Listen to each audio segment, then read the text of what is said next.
तो दोस्तों, जैसा कि आपको पता चल ही गया होगा कि आज से कुछ दिन पहले थोर 11 थंडर मूवी सिनेमाघरों में आ चुकी है और ये बहुत ज़्यादा अच्छी मूवी थी दोस्तों। और आपको ये मूवी देखने में बहुत ज़्यादा मज़ा आएगा अगर आप इसको थोर के हिसाब से देखोगे। मीन कि इस मूवी में कुछ भी मल्टीवर्स का सीन नहीं है, यानी कि इस मूवी में हमें सिर्फ थोर की स्टोरी, उसके प्यार की स्टोरी और विलन के बारे में बताया गया है, सिंपल। तो आइए दोस्तों, इस मूवी को डिटेल में देखते हैं, लेकिन उससे पहले आपको पता ही है कि आपको क्या करना है। सब्सक्राइब बटन पर जाके कूद पड़ो। So keep quiet and listen to my word carefully. तो मूवी के स्टार्ट में हमें शॉर्ट में विलन दिखाया जाता है, यानी कि गौर। और इसमें हमें गौर की स्टोरी दिखाई जाती है कि आखिर गौर विलन कैसे बना और इसे गौर द गॉड पिक्चर का नाम कैसे मिला।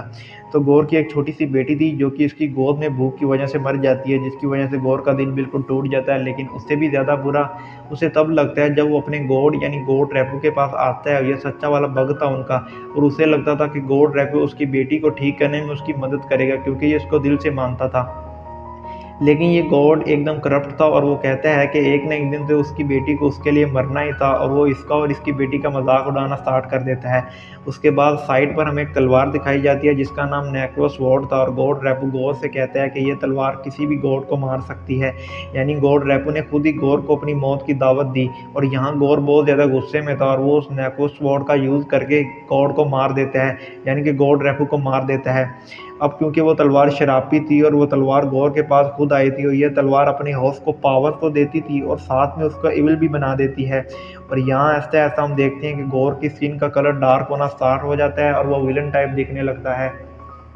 और यहाँ वो कसम खाता है कि वो सब गॉड्स को मार देगा, और वो ऐसा करता भी है। लेकिन इसी वजह से सब उसे गॉड द गॉड पिक्चर कहना स्टार्ट कर देते। हालांकि मूवी में हमें गौर को गॉड रैपू को मारते ही दिखाया गया है, थोड़ा और करते तो और मज़ा आता। गौर की स्टोरी एकदम कॉमिक से ली गई है, यानी कि इसमें कोई भी चेंज नहीं है। हालांकि नेक्रोस वॉर्ड कॉमिक में नल यानी गॉड ऑफ सिम्बियोट से बिलोंग करती है, तो नल ने इस तलवार को खुद ही बनाया था सब सेलेस्टियल्स को मारने के लिए। यानी कि इसका कोई ज़ाती मसला होगा, हमें क्या पता, क्योंकि मूवी में इसके बारे में कुछ भी बताया नहीं गया। लेकिन सिम्बियोट्स मार्वल में आ चुका है, हो सकता है इसका आगे कनेक्शन देखने को मिले।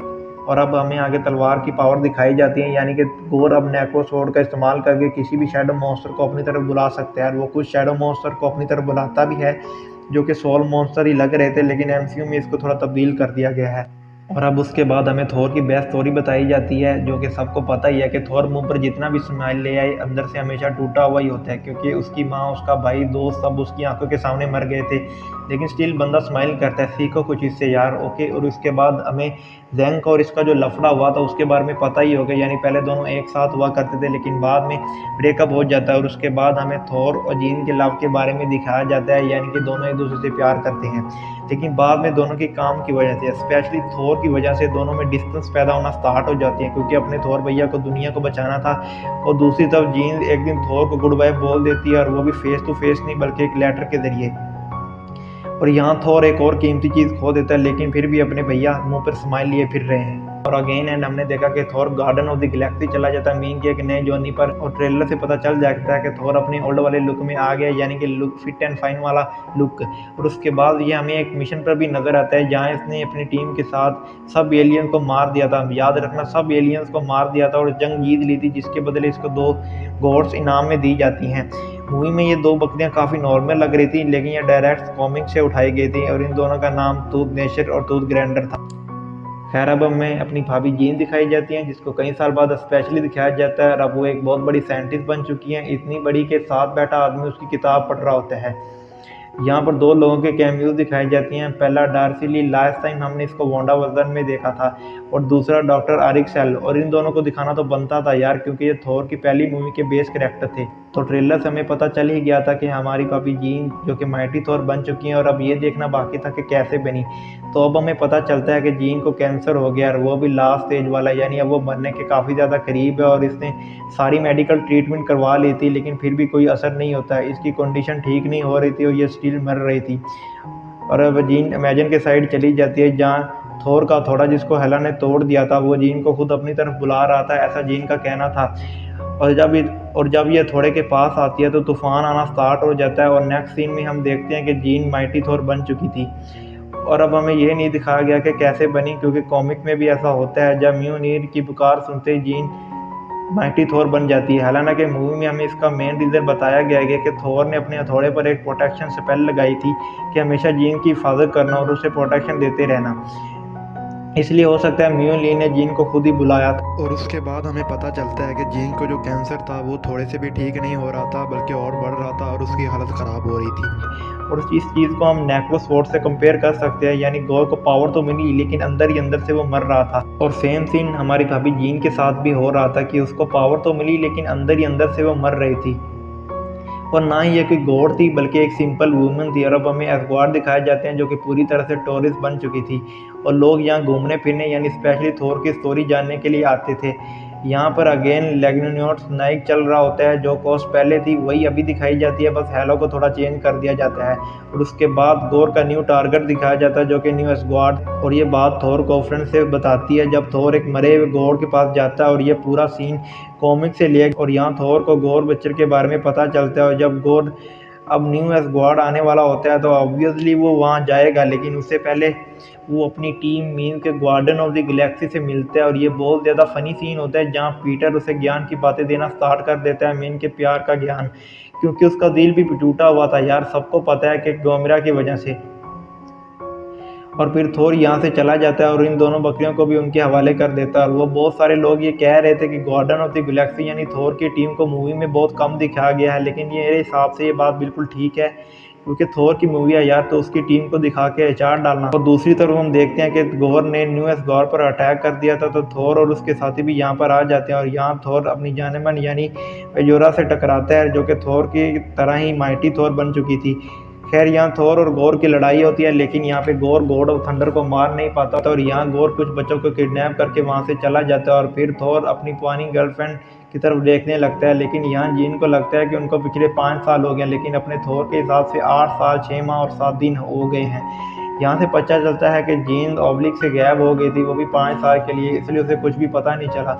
और अब ये सब प्लान बनाते हैं कि बच्चों को वापस कैसे लाना है। और वहाँ पर एमडाल का बेटा भी मौजूद था जिसका नाम एक्सल था, और बस उसने अपना नाम चेंज कर लिया और उसके पास ही हेमडाल की तरह आंखों से जादू करने वाली ताकत मौजूद थी। और थोर इस पावर से पता कर लेता है कि गोर शैडोनल में है और गोर वहाँ बहुत ज़्यादा ताकतवर होगा, तो उसके लिए इनको एक टीम की ज़रूरत थी। एवेंजर तो अब यहाँ नहीं थे, इसलिए इनको मदद लेने के लिए ओमनीपोटेंट सिटी जाना पड़ता है। कॉमिक में ये जगह बहुत ज़्यादा फेमस होती है और कई बार इसका जिक्र भी किया गया, लेकिन एमसीयू में इसे पहली बार दिखाया जाता है। और यहाँ पर बड़े बड़े गॉड्स आते हैं मुख्तलिफ मैथोलॉजी के, और जब ये लोग यहाँ पर इंटर होते हैं तो इनको बहुत सारे गॉड नज़र आते हैं, वो भी अलग अलग मैथोलॉजी के। एनीवे ये लोग यहाँ छुप कर आते हैं और फिर यहाँ ज़्यूस की एंट्री होती है। यहाँ गोर ऑफ गॉड और उसकी एंट्री बहुत ज़्यादा धमाकेदार होती है, यानी कि ज़्यूस की एंट्री बहुत ज़्यादा धमाकेदार होती है और उसके पास अपना हथियार यानी थंडरबोल्ट भी मौजूद था। और थोर भी इसका बहुत बड़ा फ़ैन, लेकिन हकीकत में ज़्यूस बहुत बुरा इंसान होता है। उसने आते ही अपने भाई थोर की इज्जत के साथ खेला, यानी उसके सारे कपड़े उतार देता है, वो भी सबके सामने।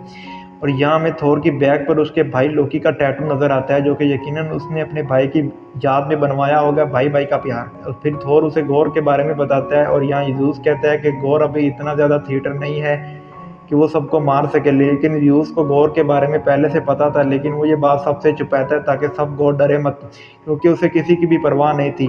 और यहाँ हमें गोर के मेन प्लान के बारे में पता चलता है, जो कि खुद यूज़ ही थोर को बताता है कि गोर एटर्निटी के पास जा रहा है। एटर्निटी और इसकी बहन इन्फिनिटी दोनों एक कॉस्मिक आइडेंटिफायर पावरफुल कैरेक्टर हैं, और कॉमिक में इनका कोई स्ट्रक्चर नहीं हो, ये छोटे मोटे इवेंट में हिस्सा नहीं लेती, यानी जब कोई बड़ा कांड होता है तो ये दिखती हैं। मूवी में हमें सिर्फ इतना बताया गया है कि ये पूरी यूनिवर्स के दरमियान में होती है और जो भी इसके पास सबसे पहले आता है तो ये उसकी कोई भी एक विश पूरी कर देती है, मीन्स का कोई भी विश, नो कंडीशन। और उस तक पहुंचने के लिए एक दरवाजे को खोलना पड़ता है और उस दरवाजे की चाबी कहाँ है यहाँ पर किसी को भी नहीं पता। और गोर का यही प्लान था कि वो एटर्निटी के पास जाए और एक ही विश में सब गॉड को एक साथ ख़त्म कर दे, लेकिन यूज़ को लगता था कि वो चाबी उसे कभी नहीं मिलेगी, इसलिए वो यहाँ टेंशन फ्री था। और यहाँ थोर यूज़ से मदद मांगने के लिए आया था, लेकिन यहाँ उनके दरमियान लड़ाई शुरू हो जाती है और इसी लड़ाई के दौरान ज़्यूस कोर को मार देता है, जिसके बाद थोर अपने एडल ज़्यूस को उसी के हथियार थंडरबोल्ट से मार देता है। और यहाँ कोर मरा नहीं था, उसका सिर्फ फेस ही जिंदा था, और ज़्यूस भी अभी मरा नहीं था, उसके बारे में हम आगे बहस करेंगे। और उसके बाद थोर अपने एडल के हथियार यानी थंडरबोल्ट को लेकर यहाँ से चला जाता है, और ये लोग सोचते हैं कि उनके पास टीम नहीं तो क्या हुआ, थंडरबोल्ट तो है गोर से लड़ने के लिए।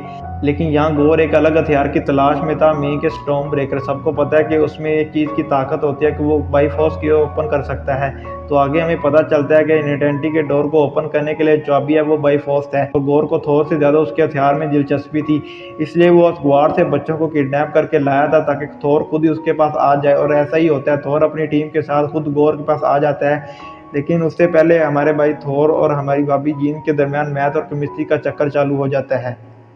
और जीन उसको बताती है कि उसके अंदर कैंसर बहुत ज़्यादा फैल रहा है और वो मर रही है, लेकिन उस वक्त बच्चों को बचाना लाजमी था, इसलिए सब गोर के अड्डे पे चले जाती है और उनके दरमियान फ़ाइट शुरू हो जाती है।